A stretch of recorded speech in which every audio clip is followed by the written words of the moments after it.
जब राजनीतिक गुरु तो मेरे मेरे माता पिता हुए ना, जिन्होंने मुझे राजनीति सिखाई। लेकिन राव इंद्रजीत सिंह से भी बहुत कुछ सीखने को मिला। आज भी ऐसा कोई नहीं है, आज भी हमें उनका सानिध्य प्राप्त है। मैं भी भारतीय जनता पार्टी में हूँ, वो भी भारतीय जनता पार्टी के वरिष्ठ नेता है। अब उन्होंने ना मुझे छोड़ा, ना मैंने उन्हें छोड़ा। आने आपकी बातचीत होती है क्या? राव साहब से बातचीत होती है आपकी अब? हाँ, जब भी मिलते हैं हमारी बहुत अच्छे से वार्म वेलकम में होता है, बहुत अच्छे से बातचीत होती है। कोई ऐसी दिक्कत मुझे नज़र नहीं आती कभी भी उनकी तरफ से। मैं ये मानता हूँ कि उनकी आत्मा मुझे आज भी चाहती है, और जैसा मैंने कहा कि पार्टी से ही चुनाव लड़ूंगा, निर्दलीय चुनाव नहीं लड़ेंगे? बिल्कुल। नमस्कार, हरियाणा तक देख रहे हैं आप। हरियाणा में विधानसभा चुनावों की तैयारियां शुरू हो चुकी हैं और हरियाणा तक की भी एक कोशिश है कि तमाम उन उम्मीदवारों से मिलवाया जाए जो आपके बीच में पहुंच रहे हैं, तरह तरह के वायदे कर रहे हैं, तरह तरह के प्रलोभन देने में लगे हैं। ऐसे ही एक उम्मीदवार हैं हमारे साथ, जो कि हरियाणा बीजेपी के उपाध्यक्ष हैं, प्रदेश उपाध्यक्ष हैं जीएल शर्मा। इनसे जानने की कोशिश करेंगे। इन्होंने भी गुड़गांव विधानसभा से ताल ठोकी है। हालांकि अभी टिकट का फैसला नहीं हुआ है, लेकिन लोगों के बीच में जा रहे हैं और लोगों से समर्थन की मांग कर रहे हैं, लोगों से समर्थन मांगने में लगे हैं। हम आपको ये भी बताएंगे कि जीएल शर्मा का राजनीतिक कैरियर कैसे शुरू हुआ था, ताकि आप ये जान पाएँ कि जितने भी उम्मीदवार आपके बीच में आ रहे हैं कितना राजनीतिक अनुभव लिए हैं। सर, स्वागत है हरियाणा तक के इस मंच पर आपका। क्या कुछ कहेंगे सर आप कि लोगों के बीच में जा रहे हैं, समर्थन की मांग कर रहे हैं, लेकिन हम जीएल शर्मा को जानने की कोशिश करते हैं कि जीएल शर्मा ने अपने इस राजनीतिक कैरियर को कहां से शुरू किया था? मूल रूप से मैं एक साधारण किसान परिवार से आता हूं, और जो राजनीति मिली वो मुझे विरासत में मिली। पंच पंचायत की राजनीति मेरे पिताजी और मेरी माताजी दोनों ही तत्कालीन ग्राम पंचायत के जनप्रतिनिधि रहे, और उसको उनकी जैसे उनके पास लोग आते थे काम के लिए, तो उसी के नाते से वो सेवा भाव वहाँ करते हुए, हम भी बच्चे थे उस वक्त, तो सेवा करते थे।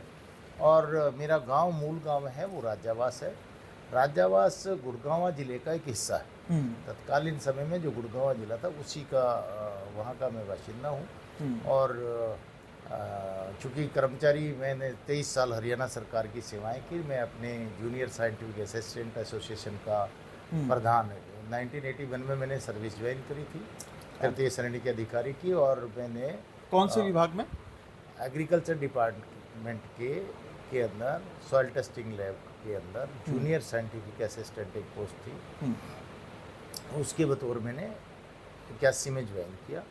और मैं 1985 में 85 में मैं अपने प्रदेश की यूनियन का प्रधान निर्वाचित हो गया था, और लगातार फिर मैंने अपनी कम्युनिटी की सेवा करी। इसी प्रकार से, चूँकि राजनीतिक सरकारी क्षेत्र में रहते हुए आप सामाजिक और धार्मिक काम कर सकते हैं, तो जो प्रेरणा पेरेंट्स से मिली, माता पिता से मिली, उसी प्रेरणा को आगे लेके हमें सामाजिक और धार्मिक रूप से मैं काफ़ी अग्रणीय भूमिका में रहा।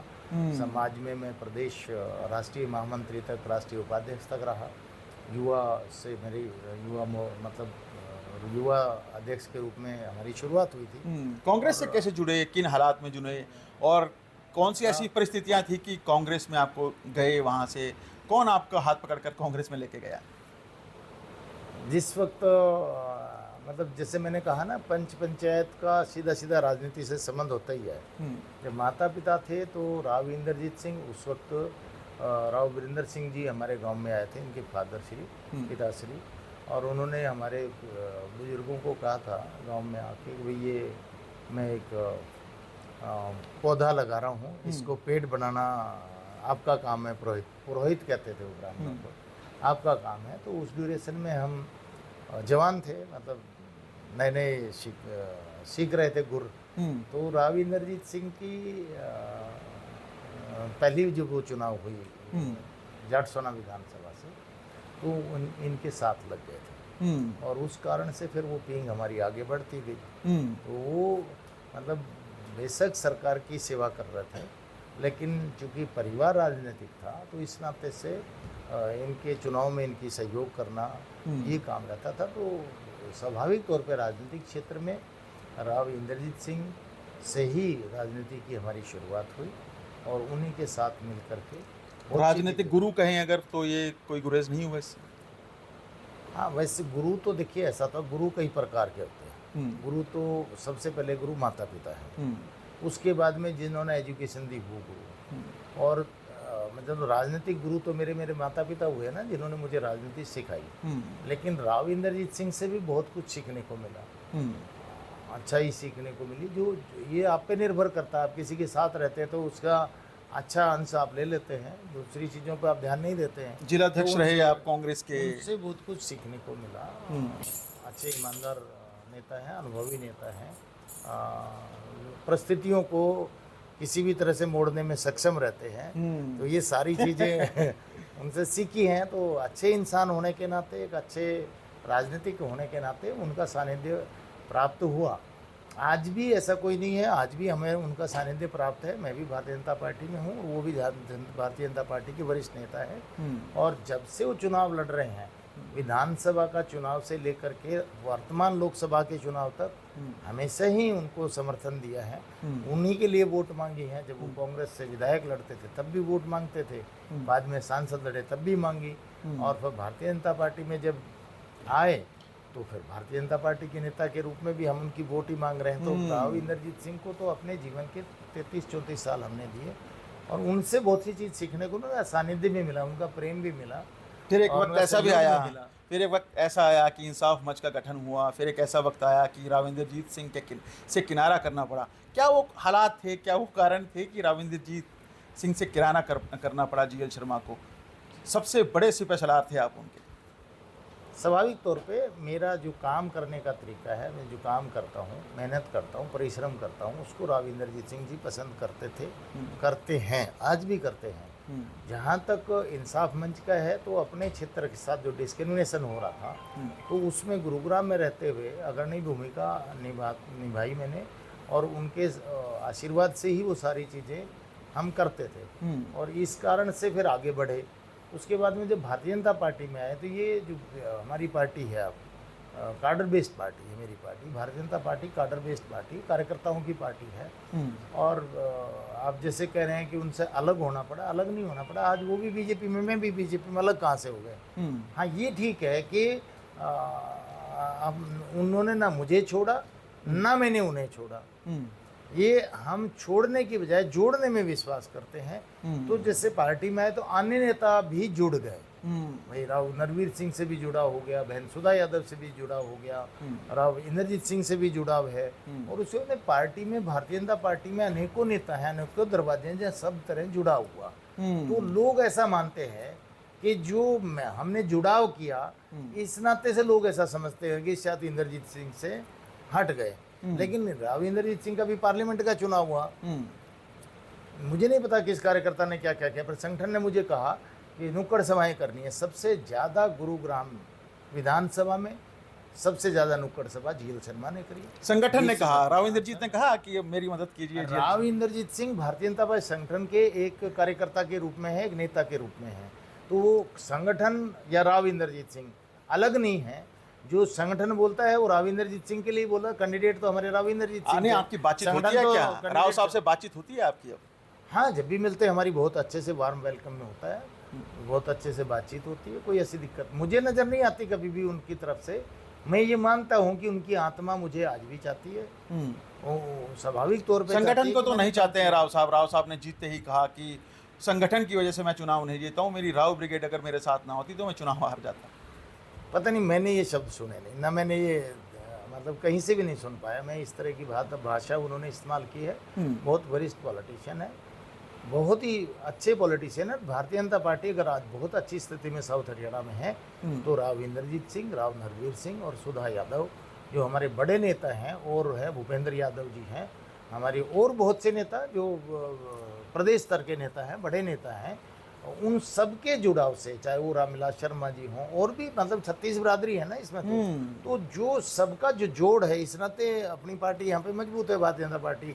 और वो संगठन को नहीं चाहते ऐसा मैंने देखा नहीं, क्योंकि जब उनको डिक्लेयर किया तो स्वाभाविक तौर पे गुरु कबल में है, सभी पार्टी कार्यकर्ताओं की बैठक ली। हम जो नुक्कड़ सभा कर रहे थे उसकी रिपोर्टिंग भी वो ले रहे थे। तो स्वाभाविक तौर पे संगठन और राव इंद्रजीत सिंह कहीं अलग अलग दिखाई मुझे नहीं दिए। हो सकता है लोगों की सोच में क्या हो, पर मेरी सोच में यह है कि वो भारतीय जनता पार्टी के एक ईमानदार सिपाही हैं। सारे ही नेता जो मैंने जिनका नाम गिनवाया वो सभी भारतीय जनता पार्टी के सिपाही हैं। और राजनीतिक क्षेत्र में सबका अलग अलग क्षेत्र है, कर्म क्षेत्र अलग अलग है, इस नाते से कोई द्वेष और द्विभाव भी नहीं है। अच्छा शर्मा जी, जिलाध्यक्ष रहे आप, जिलाध्यक्ष के तौर पर सीधा भूपेंद्र सिंह हुड्डा से टकराव, क्या ऐसे कारण थे वो कि टकराव सीधा मुख्यमंत्री से करना पड़ा, फिर एकदम से जिलाध्यक्ष के पद को ठोकर मारी, फिर वापस आप इंसाफ मंच में आए। इंसाफ मंच का उस टाइम गठन का वक्त चल रहा था। उस वक्त एक बहुत डिस्क्रिमिनेशन था थोड़ा हरियाणा के अंदर, और भूपेंद्र सिंह हुड्डा जी भी व्यक्तिगत रूप से खराब व्यक्ति नहीं है, लेकिन जब कोई व्यक्ति घिर जाता है चारों तरफ से इधर उधर से लोगों के, ऐसे लोगों के साथ घिर जाता है कि वो अपनों को छोड़ करके केवल मैं और मेरा क्षेत्र ही रह जाता है ना, तब दिक्कत आई थी वो। हम उस वक्त भी 67 पैसा हरियाणा के राजकोष में गुड़गांव के लोग डालते थे। हमारी ये सोच थी कि भाई गुड़गांव एक ऐसा शहर बने जिसमें स्वच्छता, जिसमें सड़क की सुंदर सी सड़कें हों, और जिसमें लोगों को पीने के लिए सुलभ पानी उपलब्ध हो, जिनमें लोगों को शिविर की प्रॉब्लम ना सहनी पड़े, और इस तरह से साफ सफाई से लेकर के एक जो नाम शहर का बना था, जो बाहर के लोगों ने आके इस शहर को बसाया, जिसका नाम गुरुग्राम से, छावनी और गुरुग्राम दो ही गांव थे ना, तो वहाँ से ये मिलियन सिटी साइबर सिटी बना। तो उस नाम को ही बरकरार रखने के लिए हमारा तत्कालीन समय में मतभेद हुए। हमने मांग क्या करी कुछ कि- बात थी, वो टकराव की क्या कुछ बात थी? हमने मांग करी कि हमारे यहाँ पे जो हम पैसा देते हैं, हम ऐसा नहीं चाहते कि 67 का 67 पैसा गुरुग्राम में लगे। हमारी ये सोच थी कि जी आप 22 हिस्से में इसको बांट दीजिए, और 22 हिस्से में बांट के जो हिस्सा गुड़गांव का वो तो कम से कम गुड़गांव में लग जाए। और यहाँ से फाइलें जाती थी, चंडीगढ़ अटक जाती थी। पहले तो 100-100 मेरे सामने उदाहरण थे। मैंने यहाँ पीने के जो कनाल बेस्ड वाटर सप्लाई स्कीम की एक योजना पब्लिक हेल्थ डिपार्टमेंट होता था, अब तो निगम हो गया, तो उससे बनवाई थी। वो 107 करोड़ की थी, वो चंडीगढ़ से 107 करोड़ मंजूरी नहीं होने थे। बाद में मैंने एक्शन को बुला के कहा, प्रदीप जी एक्शन थे, कि भाई इसके हिस्से कर ले, और वो हिस्से से ही वो धीरे धीरे करके संपन्न। उससे एक झटका लगा कि अगर गुड़गांव 107 करोड़ रुपए एक मुश्त अपने शहर की पीने के पानी की समस्या का नहीं ले सकता, और उसके लिए उसको ब्रेक करना पड़ा एस्टिमेट को, तो फिर गुड़गांव इतना पैसा देता है, इस ओर सरकार का ध्यान आकर्षित हो। तो फिर हमने कहा कि ये गलत है। हमारी यहाँ से फाइलें चंडीगढ़ जाती हैं अप्रूव्ड होने के लिए, जब हमारा पैसा है तो हमारा पैसा हमें खर्च करने का अधिकार यहाँ का प्रजातांत्रिक रूप से मिलना चाहिए। इसलिए नगर निगम की मांग करी, और वो मांग बड़ी जोर पकड़ी, और लोगों ने भी साथ दिया। तो आपको पता होगा कि चलते चलते नगर निगम गुड़गांव बना, और फिर उसके बाद में GMDA की मांग थी, तो GMD भी बना। अब वो अलग विषय है कि नगर निगम GMDA पूर्ण रूप से कितने सक्षम हो पा रहे हैं, पर एक सोच लेकर के कि गुड़गांव का विकास गुड़गांव के लोगों के हाथ में हो, ये सोच करके हमने मांग करी थी। अच्छा शर्मा उस जी, नाते बीच में से- आपको टोक रहा हूँ, भूपेंद्र सिंह हुड्डा पे हमेशा से एक आरोप लगते रहे हैं कि रोहतक को चमकाया, झज्जर को चमकाया, सांपला को चमकाया, गुड़गांव की जब फाइल जाती थी तो वो साइड में कर देते थे कि नहीं गुड़गांव की फाइल नहीं देखूंगा। क्या ये बात सच है? हरियाणा में एक वृत्ति रही है, चूँकि मैं राजनीति के बहुत नज़दीक रहा हूँ, जो भी मुख्यमंत्री बना उस मुख्यमंत्री ने नौकरी हो चाहे डेवलपमेंट हो, अपने क्षेत्र को 50% तरजीह दी, और बाकी 50% में सारा हरियाणा होता था। तो ऐसे ही भूपेंद्र सिंह हुड्डा जी भी आप और मुख्यमंत्रियों की तरह ही रहे, जो एक ढर्रा चलता आ रहा था उसी ढर्रे पे वो भी रहे कि भाई मैं वोट लेता हूँ रोहतक से, तो मैं रोहतक को ज़्यादा तवज्जो दूंगा, मैं सोनीपत से लेता हूँ सोनीपत को ज़्यादा, ऐसी उनकी सोच रही। तो स्वाभाविक तौर से वहाँ ज़्यादा डेवलपमेंट होता है, इसलिए यहाँ के लोगों को निराशा हाथ लग रही थी। तो उसी कारण से मतभेद हुए, और मतभेद होकर के फिर यहाँ पे हमने निगम बनवाया। निगम बनवा के तीनों मेयर बनाने में मेरी बहुत महत्वपूर्ण भूमिका थी, बहुत महत्वपूर्ण सहयोग रहा था। तो उस कारण से कहीं ना कहीं ऐसा हुआ कि भाई अब आगे लग नहीं रहा कि भाई ये डिस्क्रिमिनेशन टूट नहीं रहा है, तो किसी अच्छे स्थान पे जाना चाहिए। और जून में मैंने कांग्रेस ऑफिस खाली कर दिया था, और उसके बाद में जितने भी मेरे साथी थे हमने सितंबर में मैंने रिजाइन दिया। राव तुलाराम जी की रैली में मैं था, डॉक्टर बनवारी लाल जी अध्यक्ष थे, रेवाड़ी के ग्रामीण के राव राम सिंह थे महेंद्रगढ़ के, हम सब ने रिजाइन किया। राव इंद्रजीत सिंह के सम्मुख ही रिजाइन किया, और वहीं से फिर ये बयार चली। और उसके बाद में नवंबर में मैंने रामविलास जी शर्मा हमारे बीजेपी के तत्कालीन अध्यक्ष होते थे, तो उनके सानिध्य में राजपूत वाटिका में लगभग 2-2.5 हज़ार कार्यकर्ताओं के साथ भारतीय जनता पार्टी ज्वाइन की थी। और उसके बाद में जब यहाँ आए तो देखा कि यहाँ समान विकास की धारा है। कहीं ना कहीं हमारे वर्तमान जो पूर्व मुख्यमंत्री बन गया अब तो माननीय मनोहर लाल जी ने हरियाणवी एक नारे को साकार किया और समस्त हरियाणा में जहाँ हमारे विधायक बने थे वह समान विकास हुआ। ऐसे जो नौकरी युवाओं की बात करते हैं, एजुकेशन की बात करते हैं, आज के दिन हरियाणा के युवाओं का एजुकेशन की तरफ विश्वास बढ़ा है। कारण क्या है कि मेरिट पे नौकरी देने का काम हुआ। ये मान सकते हैं कि मेरे बेटे को नौकरी नहीं मिली, मेरे किसी रिश्तेदार को भी नौकरी नहीं मिली, क्योंकि वो डिजर्व नहीं करते होंगे, लेकिन मेरे गांव से 3 बालक लगे जो गरीब के बच्चे थे, जो पढ़े लिखे थे, जो मेरिटोरियस थे, उनको सरकारी सेवा बिना पैसे के लगी। ऐसे हरियाणा में जिस प्रकार से नौकरी मेरिट की देने का काम हुआ, तो रोजगार के मामले में भी लगभग पूरे हरियाणा में समान धारा के आधार पर रोजगार मिला है। अब विधानसभा की बात चल रही है तो गुड़गांव विधानसभा की बात करते हैं। 2009 में भी जीएल शर्मा ने विधायक की टिकट के लिए आवेदन किया, 2014 में, 2019 में, अब 2024 है। पिछले बहुत सारे चुनावों में दरकिनार किया गया आपको। 75 पार के नारे के वक्त भी आपने आवेदन किया था। क्या लगता है कि आप इस 2024 के चुनाव में पार्टी आप पर विश्वास जताने वाली है? आपने मेयर जरूर बनाए हो, लेकिन उनमें से एक मेयर आज आपके प्रतिद्वंदी के तौर पर सामने खड़ा है आपके। ऐसा है, जो हम सब टिकट मांगते हैं ना कार्यकर्ता, वो एक दूसरे के प्रतिद्वंदी कभी नहीं होते, एक दूसरे के सहयोगी होते हैं। और मेरा ही उदाहरण लीजिए आप, मैंने 2009, 14 या 19 में टिकट मांगा। भाई पहले कांग्रेस में जातिवाद था, पंजाबी को ही टिकट देंगे इसलिए गाबा साहब को देते रहे। लेकिन वर्तमान में जब यहाँ आए तो यहाँ हमने ये देखा कि भी 2014 में मैं बहुत अच्छी स्थिति था, मेरिट में भी था, लेकिन कुछ कारण ऐसे बने, उन जिन कारणों से पार्टी के जो हमारे वरिष्ठ नेता हैं उन लोगों ने, चूँकि उमेश अग्रवाल मैं और उमेश अग्रवाल जी ही टिकट मांग रहे थे, तो उमेश जी चूँकि पहले इंडिपेंडेंट चुनाव वहाँ लड़ चुके थे और मेरे से 5 साल पहले वो भी कांग्रेस से आए थे, पर वो 5 साल पहले आ गए थे, तो उन्होंने चुनाव एक लड़ लिया था भाजपा के टिकट पे। तो इस नाते से शायद पार्टी नेतृत्व ने उसको वो अच्छे लगे, उनको टिकट दे दिया। हमारे को आदेश हुआ संगठन का कि इसको जिताना, हमने अपनी पूरी ताकत तन मन धन लगाई और उनको जिताने की अहम भूमिका निभाई। पिछली बार तो मेयर उमेश अग्रवाल के सिवा दूसरा तीसरा कोई व्यक्ति टिकट ही नहीं मांग रहा था, केवल 2 ही व्यक्ति टिकट मांग रहे थे, लेकिन टिकट सुधीर जी को मिल गया। बाद में ध्यान में आया कि शायद उनके पिताश्री बहुत वरिष्ठ नेता रहे भारतीय जनता पार्टी के, सीताराम जी सिंगला, और वो स्वर्ग धाम को चले गए थे इलेक्शन ईयर में। उस नाते से मुझे लग रहा है कि उनके प्रति सिंपैथी की कुछ उन्होंने प्रयास भी किए। घर में सोते हुए लोगों को टिकट जारी किया, वो जारी हो गया उनको टिकट, और जारी हुआ। और माननीय मनोहर लाल जी मुख्यमंत्री थे, उन्होंने मुझे बुला के कहा कि इसको जिताना है, मामला हालत बहुत खराब हो रही है, क्योंकि सुधीर जी एकदम नए आए, आते ही टिकट मिल गया, क्षेत्र का पता नहीं था, तो अपने क्षेत्र में ही ऐसा बोल रहे थे कि भाई मैं बादशाहपुर में आया हूँ, तो फिर लोगों ने समझाया कि नहीं आपका ही क्षेत्र है। परंतु अच्छे आदमी है, बढ़िया आदमी है। उमेश जी तो हमारी पार्टी छोड़ के चले गए, वो तो आम आदमी पार्टी से ताल ठोक रहे हैं, और सुधीर जी भी बहुत अच्छे इंसान हैं। अगर पार्टी में ये कहता हूँ कि चाहे जिनकी आप चर्चा कर रहे थे, और बहुत से लोग हैं जो टिकट मांग रहे हैं, टिकट का पैमाना पार्टी तय करती है, नेतृत्व तय करता है, क्या करेगा मुझे नहीं पता, पर मैं ये मान के चल सकता हूँ कि अनुभव की दृष्टि से और जो व्यक्ति में एक भारतीय जनता पार्टी के कार्यकर्ता में गुण होने चाहिए, उन गुणों से मैं परिपूर्ण हूँ। मैं ईमानदार व्यक्ति हूँ, ये मैंने सिद्ध किया है।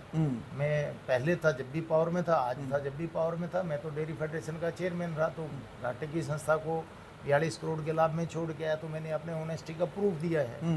लोग तो 5 साल में आए हैं, बहुत से भाई, एक भाई तो हमारे बादशाहपुर में लड़े थे पिछली बार इंडिपेंडेंट पार्टी की, भाजपा को ठोकर मार के लड़े थे, हार गए, तो अब गुड़गांव अच्छा लग रहा है, तो यहाँ रामविलास शर्मा जी को भी उन्होंने गाली गलौज किया था। हाँ, जो मैं अपने मुख से कुछ नहीं कहता, लेकिन वो भाई मांग रहे हैं, मुझे कोई दिक्कत नहीं है, उनको टिकट मिलेगा, उनका साथ देंगे।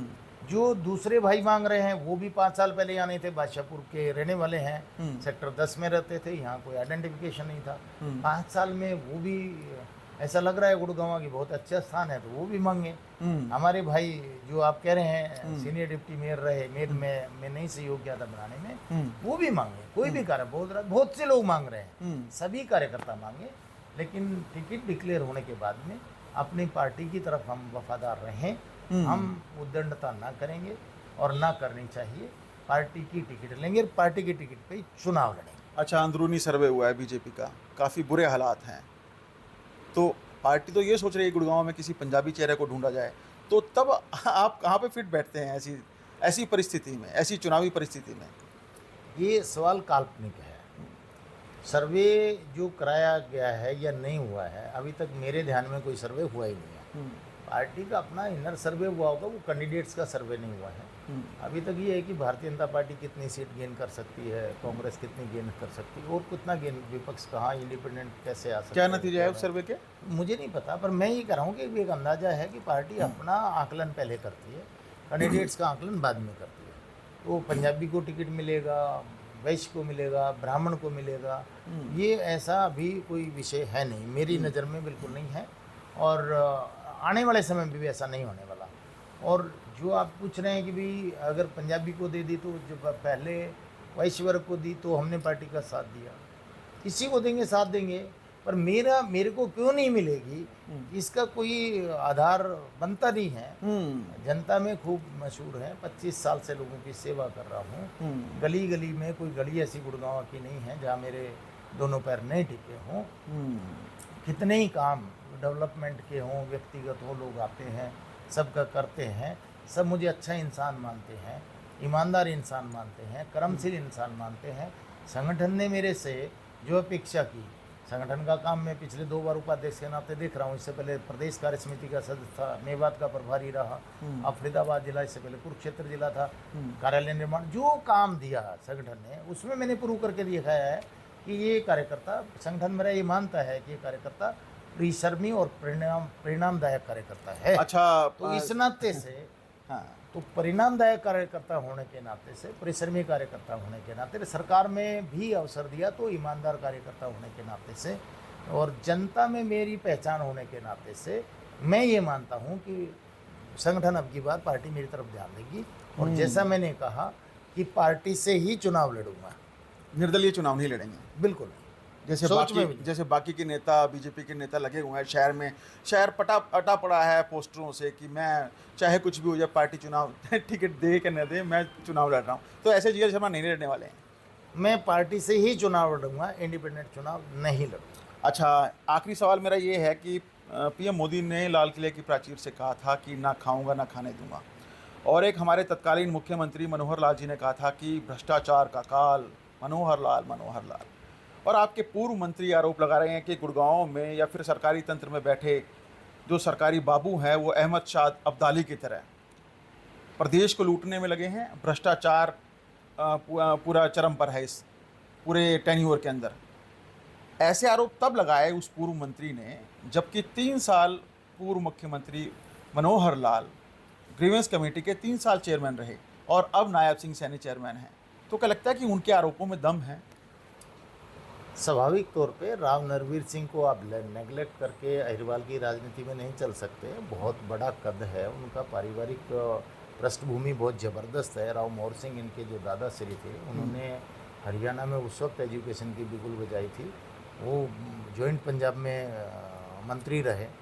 उसके बाद में इनके पिताजी राव महावीर सिंह जी रहे, और राव नरवीर इटसेल्फ खुद भी एक बड़ी ताकत, जैसे मैंने कहा ना, राव नरवीर सिंह, राव इंद्रजीत सिंह, सुधा बहन जी, भूपेंद्र यादव, ऐसे एक गुलदस्ता है ये। अगर उनके साथ ऐसा हुआ है तो आप ये बात तो सत्य मान के चलिए कि उनके नाम पे भी अगर रिश्वत ले ली तो इस बात में तो कोई शक शुबा रहा ही नहीं। अच्छा, राव नरवीर के नाम पे रिश्वत ली गई है? हाँ, आप ही बता रहे हैं कि वो कह रहे हैं कि भी रिश्वत ली गई। तो रिश्वत अगर वो कह रहे हैं, और अगर फिर भी मतलब उनका नाम है या वो उनका नाम किसी ने लेने के बावजूद किसी अधिकारी ने पैसा ले लिया, तो भ्रष्टाचार तो है। और जो भ्रष्टाचार है उसके लिए मतलब आप 100% तो राम जी भी, मैं भी, आप भी भगवान नहीं हो सकते। सब जगह देख ले तो इंसान ही है। परंतु ऐसे भ्रष्ट अधिकारियों के खिलाफ पहले भी कार्रवाई, वैसे तो मनोहर लाल जी के शासन में या वर्तमान में नायब सैनी जी के शासन में बहुत बच्चे मुख्यमंत्री अब नायब सैनी जी बने, बहुत भारी संख्या में विजिलेंस ने लोगों को पकड़ा है और बड़े बड़े अफसर दिए हैं, HCS भी दिए हैं, IAS भी आपने ध्यान होगा, दैया का ध्यान होगा, तो मतलब IAS को भी ठोका है। ऐसा पहली बार हुआ है हरियाणा की राजनीतिक इतिहास में कि IAS अधिकारी, अदरवाइज तो ये बच जाते थे, IAS अधिकारी तक को लपेटा है। फिर भी चूंकि ये ऐसी बीमारी हो गई है भ्रष्टाचार, उसका 100% निजात पा ले ये संभव नहीं लगता। गुड़गांव में जिस अपेक्षा से अधिकारियों को लगा जाता है, यहाँ की चमक दमक से मुझे लग रहा है कि कुछ अधिकारी प्रभावित होते हैं। और मैं आपको एक और बताता हूँ, चाहे जब अपने चुनाव आते हैं या जब हम कहीं भी काम कर रहे होते हैं, तो दो फोर्सेज हैं कहीं भी विश्व में, एक नेगेटिव फोर्स है, एक पॉजिटिव फोर्स है। तो जो नेगेटिव फोर्सेज वो अपना काम करती है, पॉजिटिव फोर्सेज अपना काम करती है। हम पॉजिटिव हैं और नेगेटिव फोर्सेज को हराएंगे, ये संकल्प लेकर के, जैसे नरेंद्र मोदी जी ने कहा है कि विकसित भारत का संकल्प, ऐसा संकल्प लेकर के सेवा भाव से गुड़गांव की सेवा करेंगे। आपने मेरे से प्रश्न पूछे हैं, मैं आपका आभारी हूँ। जनता के लिए और जनता की भलाई के लिए आप लोग जो काम करते हैं, मैं आपका भी इस बारे में धन्यवाद करता हूँ कि लोगों तक अच्छी सच्ची बात पहुँचे। यही मीडिया का काम है। मैं स्वयं भी 20 साल मीडिया का काम मैंने किया है, इस नाते से मैं अच्छे से जानता हूँ कि अगर ये तीनों तंत्र प्रजातंत्र में फेल होते हैं ना, हमारे यहाँ पहले कार्यपालिका यानी जिसमें ब्यूरोक्रेसी, एग्जीक्यूटिव, उसके ऊपर एग्जीक्यूटिव के ऊपर बनाया, फिर हमने जुडिशरी न्यायपालिका कि एग्जीक्यूटिव अगर गलत करती है तो न्यायपालिका है, और फिर उसमें बताई विधान पालिका, इन दोनों से ऊपर है। अगर कोई कानून गलत है तो कानून ठीक करने का विधान पालिका में, यानी एक चुने हुए प्रतिनिधि को राजा, जनता जो राजा है जनता, वो अपना एक सेवक चुन के भेजती है जो उनकी बेहतरी के लिए काम करता है। और उससे ऊपर देखिए सबसे टॉप में है क्या, मीडिया, जो हमारी मीडिया है। क्योंकि जब ये तीनों तंत्र कहीं गड़बड़ा जाते हैं तो जनता तक आवाज़ लेने का काम मीडिया करता है। मैं आपका आभारी हूँ। आप सब लोग गुड़गांव में बहुत अच्छे से जनता की समस्याओं को उठाते हैं, और जितनी समस्याएं आती हैं उनको सॉल्व करने में हम खुद कार्यकर्ता लोग अपनी तरफ से पूरा जोर लगाते हैं। शुक्रिया।